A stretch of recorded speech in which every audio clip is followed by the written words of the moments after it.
Salut tout le monde, j'espère que vous allez bien. La semaine passée, je suis tombé sur le gâteau au chocolat ultime de Tasty sur YouTube.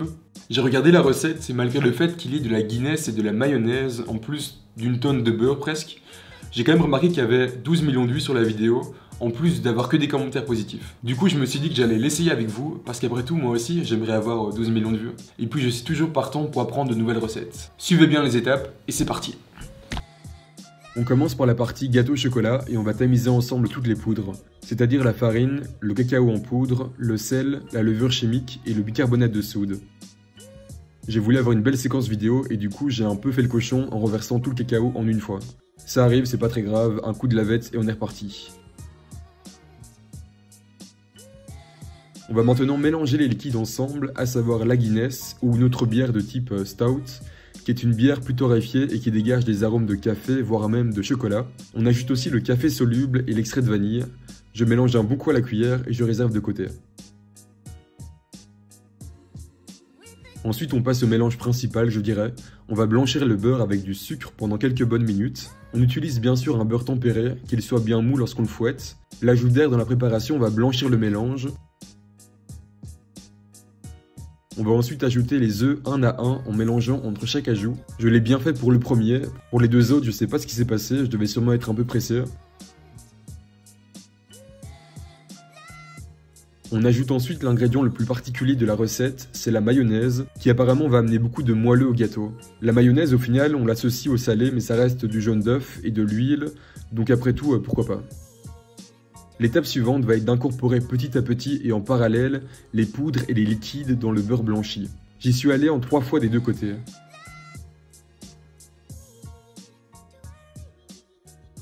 A chaque fois je mélange un peu avant d'allumer le fouet électrique pour essayer de ne pas trop faire voler les poudres et de salir le plan de travail. Et on va dire que je m'en sortais plutôt bien jusqu'à la fin où en retirant le fouet électrique du bol, j'ai voulu retirer les deux petits fouets de la machine et au lieu de ça j'ai réallumé le fouet électrique et là catastrophe, j'en ai mis partout. Donc je vous ai fait une petite vidéo behind the scene pour vous partager ce massacre. Enfin heureusement rien de très grave, ça m'a juste pris un peu de temps à nettoyer. Pour la suite de la recette, j'ajoute le chocolat haché qui donnera un peu de texture au gâteau.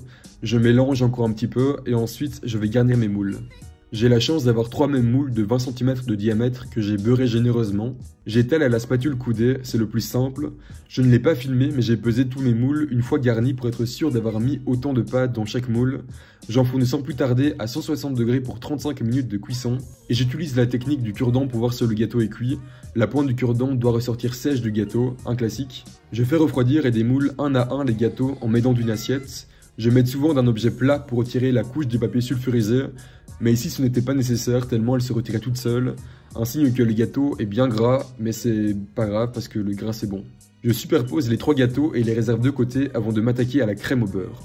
A nouveau ici, on utilise un beurre revenu à température ambiante, qu'il soit bien mou, on y ajoute l'extrait de vanille et on le blanchit au fouet électrique. Ensuite, j'ajoute petit à petit le cacao en poudre que j'ai préalablement tamisé pour être sûr de ne pas ajouter de grains. J'y vais petit à petit juste pour éviter de faire voler toutes les poudres. Le cacao en poudre que j'utilise est bien entendu non sucré, comme dans toutes mes autres recettes d'ailleurs. Je continue avec le sucre glace qui a déjà été tamisé lui aussi. Tasty conseille de mettre un peu de lait aussi, mais juste un mini peu. Sentez quand la crème au beurre en a besoin, c'est assez intuitif.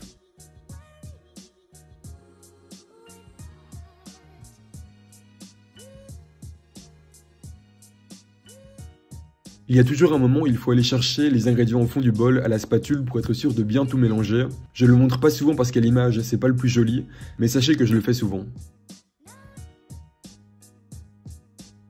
Je finis avec encore un peu de lait et puis la crème au beurre est prête. Place au montage, j'ai pris une grande assiette sur laquelle je mets un peu de crème, juste de quoi faire tenir le gâteau et l'empêcher de glisser. Puis je vais alterner étage de gâteau chocolat et couche de crème au beurre. J'ai mis très peu de crème au beurre parce que je n'aime pas trop ça. Après tout, c'est du beurre et du sucre. À la fin du montage, il en restait plus ou moins un tiers quand même. Donc n'hésitez pas à diminuer un peu les quantités si vous êtes comme moi. J'étale la crème au beurre avec une spatule coudée. C'est un ustensile précieux, très utile pour les montages de layer cake. N'ayez pas peur de mettre trop de crème au beurre. Il faut que ça dépasse un peu du gâteau. Ce sera plus facile pour le masquage final. Appuyez bien entre chaque ajout de couche de gâteau chocolat pour faire ressortir l'excès de crème au beurre. Pour masquer les côtés, j'aime bien directement mettre de la crème au beurre sur les contours au lieu de la pousser du dessus. On commence par bien lisser les côtés et on finit par le dessus. Chez Tasty, ils sont restés assez classiques sur la décoration et je trouve ça très bien, donc je les ai copiés. Je nettoie l'assiette avec un mouchoir, il faut qu'elle soit propre pour être présentable. Je finis la décoration avec quelques fraises et framboises. Chez Tasty, ils ont mis quelques feuilles de menthe qui ajoutent un beau vert. Je n'en avais pas, donc j'ai juste laissé les queues des fraises. Pour la dégustation, je vous conseille fortement de ne pas passer le gâteau au frigo. La crème au beurre figerait et vous aurez l'impression de manger une plaquette de beurre. Pour la découpe, toujours passer le couteau sous l'eau chaude pour avoir une coupe bien nette. J'ai mis que c'était un gâteau pour 10 personnes, mais je pense que même pour 10 personnes, ce sera un défi tant les parts sont géantes. N'hésitez donc pas à le refaire en plus petit format. Et voilà, c'était le gâteau au chocolat ultime de Tasty. Et pour être franc, je suis très satisfait du résultat, de par sa texture qui est super agréable principalement, mais également pour le goût qui est très bon. Je m'attendais à ce que ce soit vraiment trop sucré, et finalement pas du tout. Je vais même aller plus loin et dire que c'est le meilleur layer cake que j'ai jamais fait.